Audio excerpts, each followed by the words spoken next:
ข่าวด่วนที่สุดใครอยากเข้ามา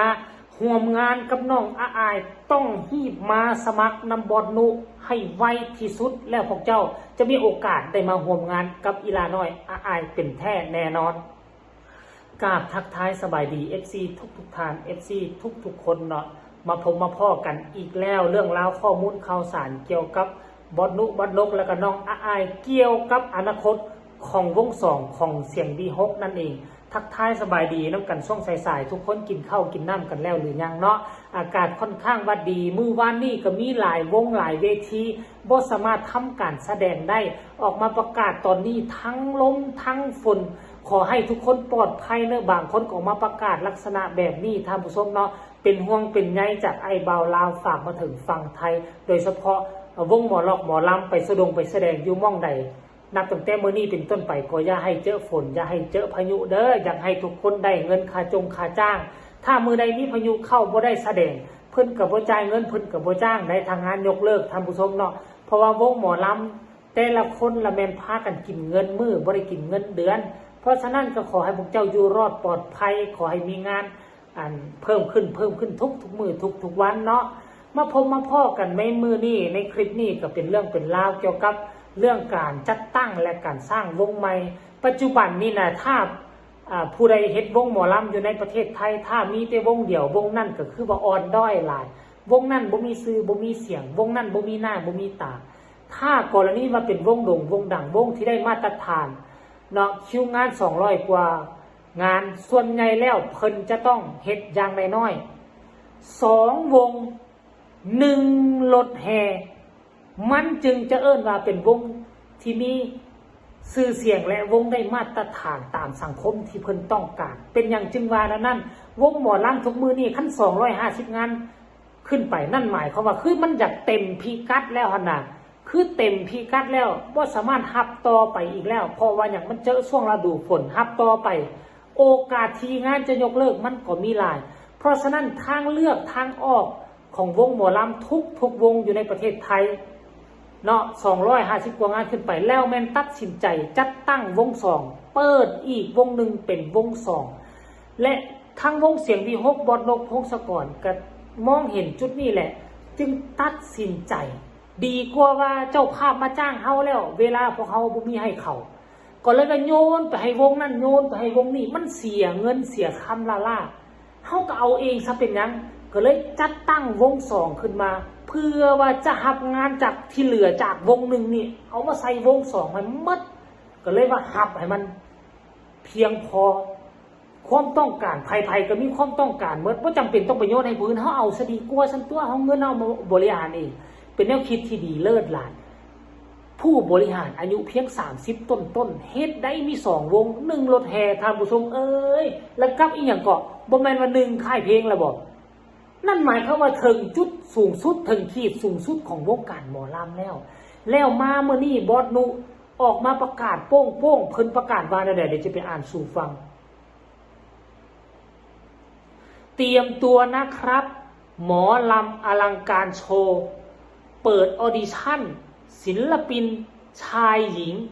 นักร้องหมอลำในวันที่7มิถุนายนนี้นะครับเปิดให้ลงทะเบียนผ่านเพจหมอลำอลังการโชว์นะครับลองอ่านภาษาไทยเบิ่งมันอ่านได้อยู่บ่สำเนียงได้อยู่บ่ท่านผู้ชม FC แฟนครับเพราะเขาเป็นคนลาวนะสำเนียงเสียงเว้าก็สิคือลาวๆสิคืออีสานนี่แหละมาเว้าภาษาไทยมันก็อยากออกเนอในจักหน่อยนึงท่านผู้ชมพอได้ 80% จะบ่เอาไผว่าได้คอมเมนต์มานะท่านผู้ชมเนาะนี่ก็คือครั้งล่าสุดในการเคลื่อนไหวของบอสนุ1ชั่วโมงที่ผ่านไปนี่เป็นเขาเป็นทีมงานผู้บริหารระดับสูงของเสียงวิหกปัจจุบันนี้ประกาศรับสมัครแล้วในมิถุนายนนี่ก็คือเดือนใดมิถุนายนเดือน6บ่วันที่7เดือน6นี่แน่นอนแต่ว่าเขาเปิดให้ลงทะเบียนแต่มื้อนี้เป็นต้นไปแล้วถ้ากรณีว่าแต่นี่จนฮอดเดือน6ลงทะเบียนหลายเกินไปลงซ่าเกินไปถ้าเขากำหนดว่าเขาต้องการให้ลงทะเบียนเพียงแต่100คนเจ้าเป็นผู้ที่110 120เจ้าก็บ่มีโอกาสได้เป็น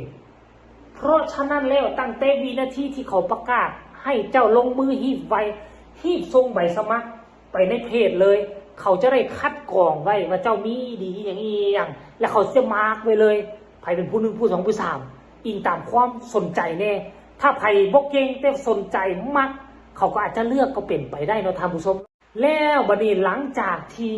บอสนุเล่าเคลื่อนไหวแบบนี้นะโอ้คนกดไลค์เป็นพันกว่าคนกดแชร์ไปก็เกือบ50คนเข้าไปคอมเมนต์กันหลายบัดนี้เบิ่งดูว่ามีคนต้องการบ่อยากจะมาอยู่ใต้โฮมโพโฮมไซของบอสนกพงศกรบ่อยากมาเป็นเพื่อนร่วมงานกับน้องอายบ่เดี๋ยวเจ๊บ่เราจะไปอ่านคำคิดคำเห็นของ FC แฟนคลับให้ฟังเด้อรอชมครับลาออกไปเป็นหมอลำสบอนอว่าซั่นเนี่ยโอ้ยบัดนี้ผมสนใจอยากลงทะเบียนครับว่าซั่นรอชมนะคะว่าซั่นรอว่าซั่นเด้รอชมค่ะสมัครคอนวอยสิผ่านบ่น้อว่าซั่นเด้บัดนี้เชิญน้องตุ้ยมาสวยอายสร้างสีสันในงานด้วยนะครับไล่สดน่าจะสนุกอีกเห็นบนละดึงมาช่วงนี้มันมีกระแสดูขอให้หมอลำอลังการโซได้ศิลปินที่มีคุณภาพหลายๆจ้าญานุพอนกผู้จัดการไงเสียดายเด้ออายุเกินแล้วว่าซั่น มารอชมนะคะสมัครแม่บ้านได้ไหมคะว่าซั่นเด้จะรอชมนะคะบอสนุหุ่นบอดีสมัครได้อยู่บ่จ้าปังเด้อว่าซั่นอันนี้ก็คือส่วนหนึ่งของคำคิดเห็นของบรรดา FC แฟนคลับหนึ่งในนั้นก็มีบุคคลที่สนใจอยากร่วมงานกับอลังการโชว์อยากร่วมงานกับน้องอายก็เข้ามาคอมเมนต์แม้กระทั่งสอบถามไปยังหลายตำแหน่งนอกจากบรรดาศิลปินหมอล็อกหมอลำแล้วแม่บอกแม่บ้านเอาบอคอนวอยเอาบอโซเฟอร์รถเอาบอมีคนคอมเมนต์เขามาสนใจหลากหลายบ่ฮู้ว่าญาโนเพิ่นประกาศนี่เพิ่นประกาศเอาตำแหน่งใดก่อนน่าจะเป็นตำแหน่งนักห้องหมอล็อกหมอลำนี่บ่ท่านผู้ชมอันคอนวอยอีหยังบ่เห็นเพิ่นประกาศเอาเทื่อแต่ว่าค่อยคิดว่านะมันก็ต้องเอาไปพร้อมๆกันฮับไปพร้อมๆกันคันกรณีว่ามาฮับแต่นักห้องซัวซิออดิชั่นได้เดือน6แล้วคอนวอยยังบ่ทันมีแม่บ้านแม่ครัวบ่ทันมีเอาแล้วบัดนี้มันยากได้เพราะฉะนั้นน่ะค่อยคิดว่าเขาต้องเอาพร้อมๆกันแหละสมัครไปโลดท่านผู้ชมเนาะอันนี้ก็คือการเคลื่อนไหวล่าสุดเป็นข่าวดีสำหรับไผ่ที่อยากเดินทางนี่ไผ่มักสายนี่อยากสานฝันให้ประสบผลสำเร็จก็ให้ทุกคนรีบด่วนสมัครไปยังแฟนเพจของเสียงที่6เนาะพวกเจ้าถ้าผู้ใดถึงเลือกจะได้ร่วมงานกับที่ด่าน้อยอายเป็นแท้แน่นอนฝากทุกคนกดไลค์กดแชร์กดติดตามเพื่อจะพลาดในคลิปต่อไปที่สำคัญอย่ากดข้ามโฆษณาไผ่มีคำตำหนิติชมคำคิดคำเห็นแนวใดก็สามารถส่งข่าวมาได้ที่สำคัญฝากทุกคนกดแชร์คลิปนี้ไปให้หลายๆเนี่ยให้ผู้ที่ด้อยโอกาสผู้ที่ไม่ได้รับข้อมูลข่าวสารอยากจะสานฝันอยากจะมีม่องยืนทำมาหากินเพื่อให้เขาได้เห็นคลิปนี้พบกันใหม่ในคลิปหน้าสำหรับคลิปนี้ขอกล่าวคำว่าสบายดี